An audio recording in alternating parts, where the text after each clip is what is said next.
14th, 1948, that Israel was now going to take back the biblical homeland that they had been promised on oath to Abraham, Isaac, and Jacob. When David Ben-Gurion made that proclamation, 11 minutes after he said that, the United States President, Harry S. Truman, also acknowledged and was the first country outside of Israel to acknowledge that the Jews had the right to their ancient biblical homeland. And the United States supported David Ben-Gurion's proclamation.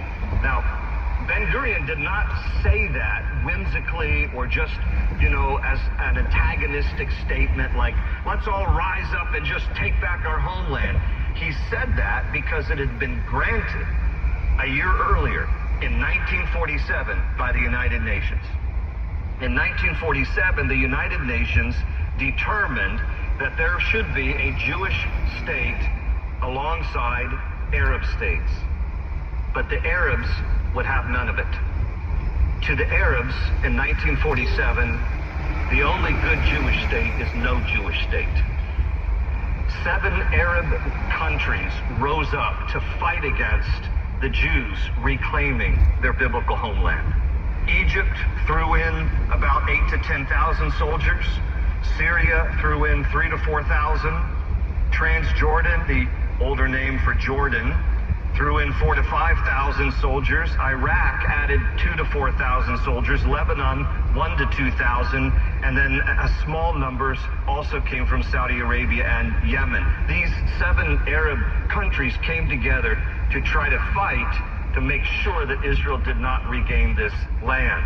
25,000 plus soldiers in all, not very many that came against the Jews, but you have to remember the Jewish people was not yet a reclaimed nation. They were not a state, so they were few in numbers and they had no official military. I mean, they thought, the Arab states, this is an easy no-brainer defeat, but when the dust had settled, Israel was victorious. And God had granted them the land that he had promised to them.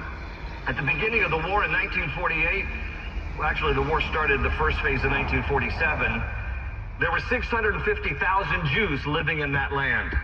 After the war was over, 800,000 more Jews became refugees fleeing to Israel as their new homeland. They more than doubled in population.